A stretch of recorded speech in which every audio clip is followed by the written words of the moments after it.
Você ouve agora, aqui na Mais Nova, Geração Cultural. Geração Cultural, com Taliane Radaeli. Bom, a nossa conversa de hoje é com a Kátia Chu, porque vamos falar um pouquinho sobre tradicionalismo também, sobre poesia, sobre declamação. Kátia, bem-vinda aqui à nossa programação. Queria que você começasse falando um pouquinho da sua história, como que você começou aí nesse mundo do tradicionalismo, como que se interessou por essa arte também que é declamar. É uma satisfação e uma alegria muito grande poder falar um pouquinho sobre o que a gente faz, né? É uma arte tão pouco difundida até no meio, né? Porque quando se fala em tradicionalismo, a gente lembra sempre, primeiramente, dança, né? O pessoal lembra, CTG é dança. Mas dentro do CTG tem muita outra atividade que também é importante, né? No desenvolvimento, principalmente dos jovens e das crianças ali, que auxilia muito nesse processo, né? Eu sou relativamente nova no tradicionalismo, assim, a gente pode falar, né? Comparado com muitas outras pessoas que já têm uma trajetória bem significativa no meio, tanto no tradicionalismo em si, quanto na arte da declamação, né? Posso dizer, assim, que dançando a gente está em torno de uns 10, 11 anos, né? Dentro do CTG. E declamando um pouquinho menos, em torno de uns 8, por ali. Né? A gente iniciou sempre... eu acredito que muitos que estão conosco lá, da nossa faixa etária, tenham iniciado pelo mesmo motivo, pelo fato de levar os filhos lá. Né? A gente iniciou assim também, levando nossa filha mais velha, e acabou que se interessou e se envolveu, e como já estava lá, já fazia parte, acabou participando de algumas coisas e desenvolvendo essas habilidades, né? E gostando e ficando até o pescoço lá dentro. A gente percebe isso, que quem faz parte de uma entidade, né? Você é do Felipe Portinho aqui de Marau. Quem faz parte até com os próprios filhos ou que já vai lá mesmo por interesse próprio, sempre leva a família, né? A gente percebe que tem um envolvimento familiar muito grande dentro do tradicionalismo. Exato, eu acredito que seja esse um dos fatores, né, com que muitos pais procurem o CTG para levar seus filhos, porque ainda é um ambiente que você consegue desenvolver as atividades todos juntos. Né? Se os pais não participam, não dançam, não cantam, não declamam, mas eles estão sempre juntos, os filhos. E é um ambiente que, digamos assim, a gente consegue congregar todas essas gerações. Né? Dificilmente, numa balada, o filho vai querer que o pai e a mãe vão junto. Né? Lá no CTG é diferente. E lá o pai e a mãe estão sempre acompanhando, seja nas viagens, seja nos rodeios, nos ensaios, nos eventos. Então, a gente consegue congregar essas gerações todas juntas num ambiente só. Quais que são as atividades, assim, para quem não é meio leigo nessa parte? Além da dança, da declamação, o que mais que o pessoal que participa mesmo desse mundo realiza lá dentro? Bom, um CTG ele é composto basicamente de 3 departamentos base, né? Que a gente chama, que é a campeira, o pessoal que laça, o pessoal que gurizado da vaquinha parada, a parte mais, né, campeira do tradicionalismo. E temos o departamento cultural e o departamento artístico. Né? O cultural ele desenvolve as prendas e os peões, né, nas mais diversas habilidades ali de estudo, de desenvolvimento de artística, de oral, né, que são as, digamos assim, é o departamento que ele trata da nossa cultura dentro da entidade. Né? Ele trabalha os eventos culturais, ele promove eventos culturais, ele desenvolve as prendas e os peões dentro de um formato para concurso, para representar a nossa entidade, consequentemente depois a região e até chegar no nível de estado. Né?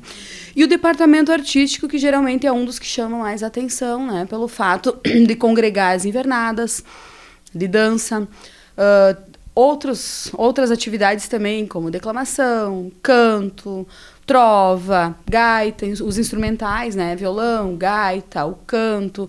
Então, assim, tem diversas atividades que a criança ou a pessoa que gostaria de cultuar a nossa tradição pode se desenvolver. Se não tem habilidade com instrumento, dança, se não tem habilidade com dança, tenta declamar. Tudo isso acaba que contribui de alguma forma com o desenvolvimento do ser humano, né? Enquanto pessoa, enquanto questão do próprio se desenvolver, né? Do falar em público, do se relacionar.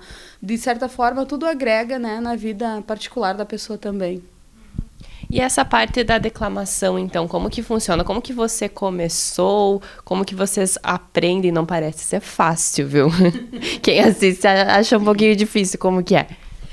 Bom, eu posso falar que eu iniciei, na verdade, levando minha filha aos rodeios, né? Minha filha mais velha começou a se interessar pela declamação lá no início, quando ela era pequenininha, quem nos deu assim o pontapé inicial e quem nos auxiliou muito nisso com ela foi a tia Mari Fernandes, mãe do Henrique, poeta nosso aqui de Marau, e também a Paula Borges, que nos auxiliaram muito nesse processo de aprendizado inicial, né?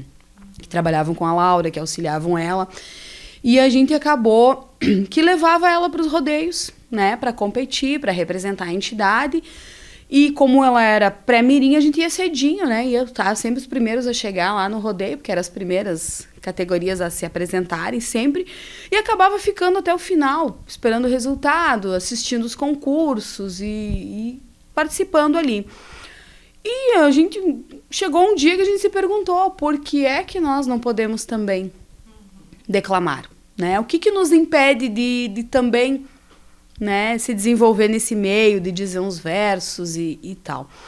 E foi aí que num concurso interno do Departamento Cultural do CTG Felipe Portinho, nós fomos convidados, eu e meu esposo, para fazer parte do Departamento Cultural como casal Chiru, né? Como um casal que fosse, digamos assim, acompanhante da gestão de prendas e peões, que acompanhasse a gurizada, e para isso a gente teve que também, né, desenvolver uma prova artística lá para apresentar no dia, que incluía a declamação. E aí a gente começou a decorar um verso, começou a apresentar ele, a desenvolver, e tudo é um processo, né?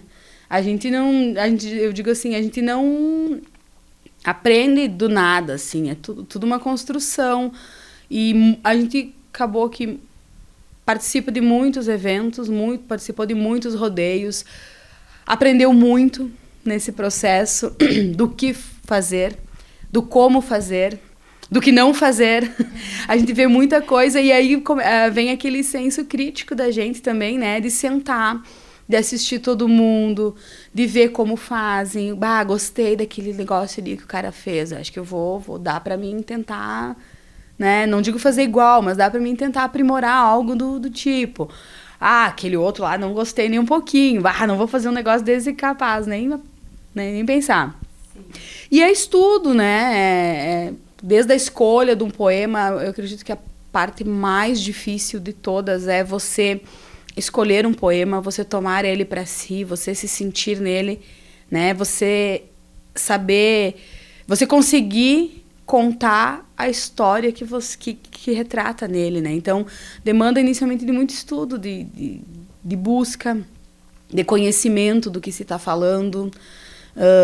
Muitas vezes, os poemas gaúchos, eles têm palavras mais do próprio folclore, do próprio regionalismo, então, palavras difíceis, muitas vezes, que não são do entendimento, assim, num primeiro momento, né? Então, você tem que buscar saber o que você está falando, o que o poeta quis dizer, muitas vezes, com aquilo, porque tem muitas coisas nas entrelinhas, né? Conhecer a história do poema, para depois você se vestir nele.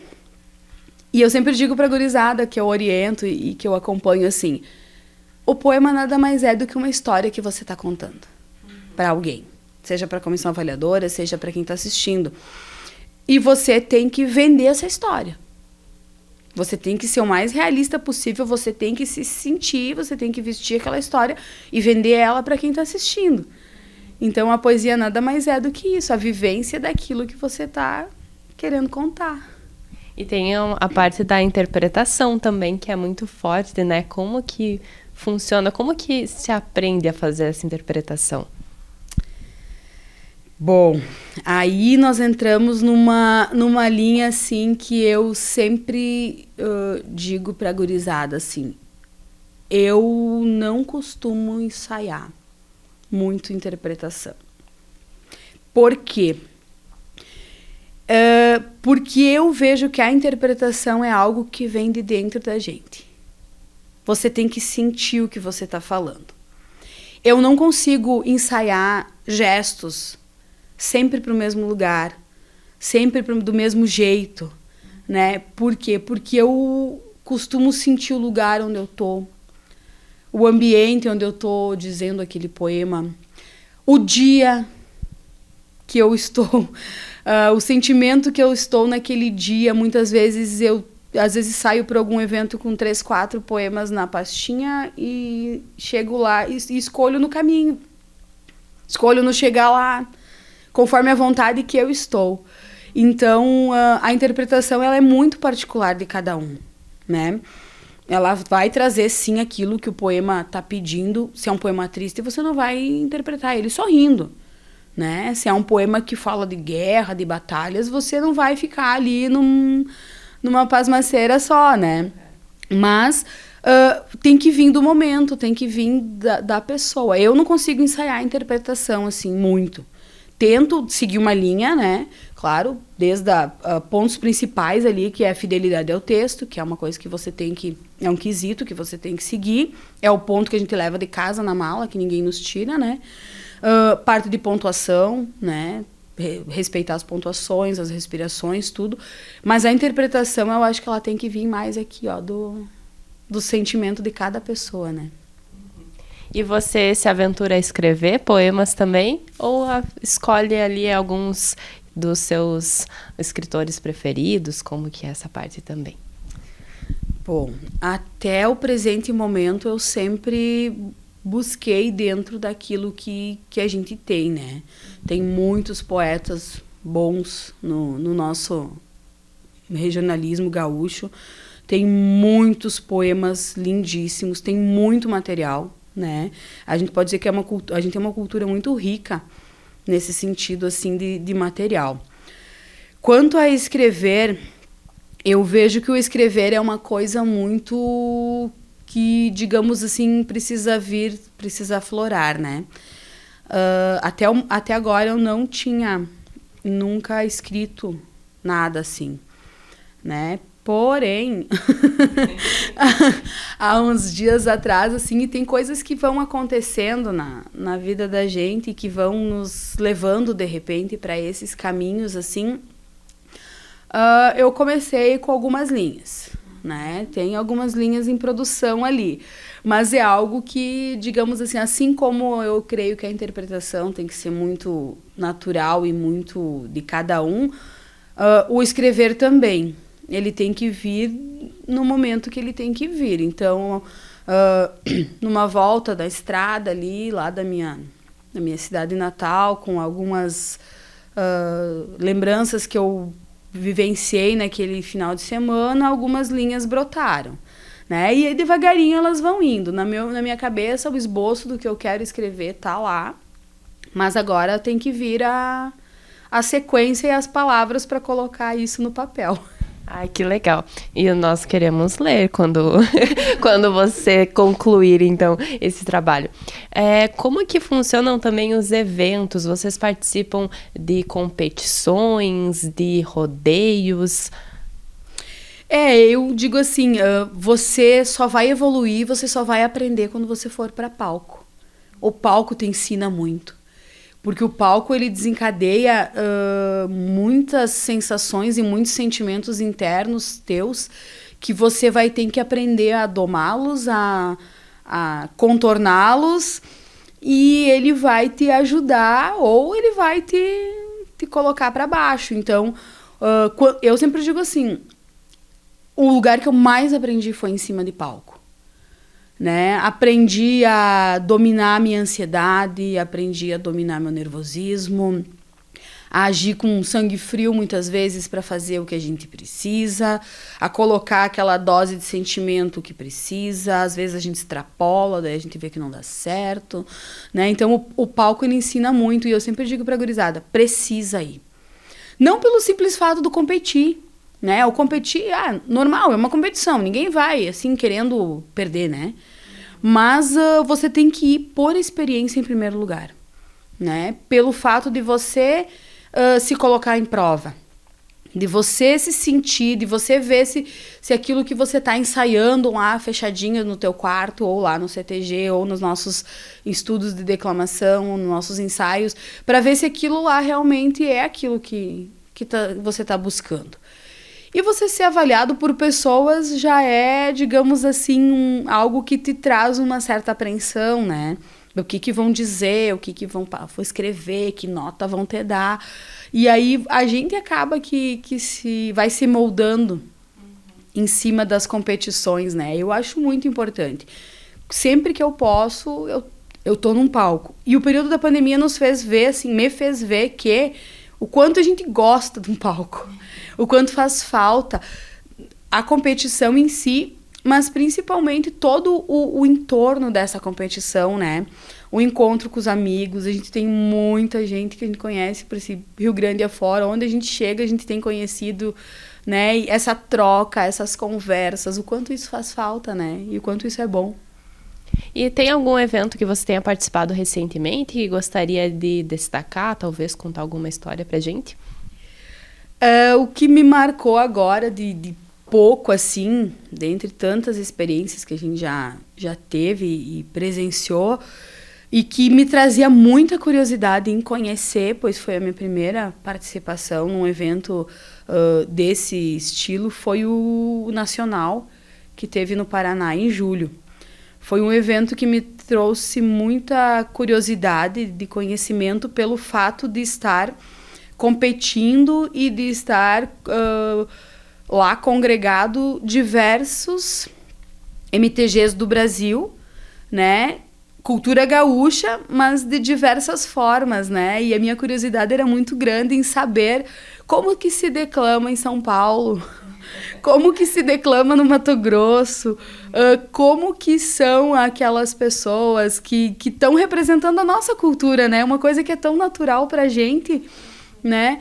E foi um evento, assim, que me trouxe experiências muito gratificantes, assim, de conhecer novas pessoas, né? De ver o quanto nós do Rio Grande do Sul somos referência pro pessoal que faz a nossa cultura fora daqui, né? O quanto eles buscam em nós referenciais, assim, de aprendizado, E eu me surpreendi muito, porque, digamos assim, eu não imaginava que as pessoas me vissem daquela forma fora do Rio Grande do Sul, né? Que assistissem os vídeos que tem da gente né? Nas redes sociais, no YouTube e tudo, e que isso fosse usado para aprendizado deles, assim, né? Eu me surpreendi positivamente, né? Com relação a isso. Que legal. E você já trouxe algum título aqui para Amaral? Como que funciona essa parte também? Olha, assim, dentro do tradicionalismo, a gente tá sempre competindo, né? Rodeio tem todo final de semana, né? Então, que eu digo, minha casa já tá cheia de pedaços de madeira, que são os vulgos troféus, né? Sim. Que a gente conquista e que cada um deles tem uma história, né? Para contar. E que por mais que eles estão lá para pegar poeira na prateleira, mas cada vez que a gente olha, a gente lembra de alguma coisa referente àquele troféu. Seja um perrengue que a gente tenha passado no evento, na estrada, no caminho, algumas vivências boas, pessoas que a gente conhece, lugares. Então, cada um tem uma história, né? Os que eu mais guardo, assim, com carinho, né? Que eu tenho lugar de destaque na prateleira, então é esse último título nacional que eu conquistei lá no Paraná. Um terceiro lugar também no Rodeio da Vacaria, que também é algo bem significativo, né? O campeonato estadual do Fest Chiru, que teve em Santa Maria no passado também, da categoria veterana. E alguns rodeios importantes, assim, também, que eu guardo com carinho, né? Que é a festa do churrasco em Lagoa Vermelha, nas últimas... Nas vezes que eu participei, eu nunca voltei sem premiação de lá, e também é um evento bem importante, assim, o Sarau do Bororé em Campo Bom também, que foi o último que teve esse ano. Então são, né, eventos que a gente vai guardando com carinho ali na prateleira. Bom, você disse que tem aí eventos quase todo final de semana, né? Quais são os próximos? Está preparando alguma coisa para os próximos meses? Tem bastante coisa pela frente, né? Etapas bem importantes. Né? Setembro é sempre cheio, né? Além de todas as atividades que a gente tem aqui em Marau, os festejos farroupilhas, né? Questão de apresentações, com a gurizada, né? A gente está pensando em visitar uns amigos nossos lá na região metropolitana agora, no mês de setembro. Ali tem 2 eventos lá na região de Alvorada, uns amigos nossos. Depois, finalzinho de setembro, a gente tem o Festiarte, que a gente chama, que é o Enarte Mirim e Juvenil, lá em Encantado, que vamos acompanhar a gurizada. E depois, outubro, já começa a nossa pedreira, né? Tem Interregional do Enarte, tem Fest Chiru, novembro tem Final do Enarte, todas as etapas que a gente quer ir vencendo para chegar com bons resultados até o final do ano. Que legal. Kátia, muito obrigada pela sua participação aqui. Adorei conhecer um pouquinho mais desse mundo do tradicionalismo também. Se tiver algo a mais para destacar, também fica à vontade. E nós estamos também sempre à disposição sua, do CTG, de todo o pessoal que participa.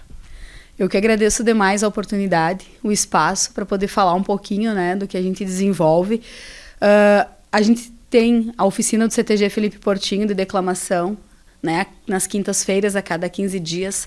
Porta do galpão está lá aberta para quem quiser conhecer um pouco mais sobre poesia, né? Nem que seja só por conhecimento mesmo, não precisa ir para palco, não precisa competir, é para crescimento de cada um, né? Às vezes a pessoa tem curiosidade e gostaria de conhecer um pouco mais, a gente está lá para ajudar, para orientar, para trazer a gurizada para o meio também. E está sempre, né, à disposição para que vocês precisarem também. Muito obrigada. Você ouviu Geração Cultural com Taliane Radaeli. Também disponível em @MaisNovaMaral.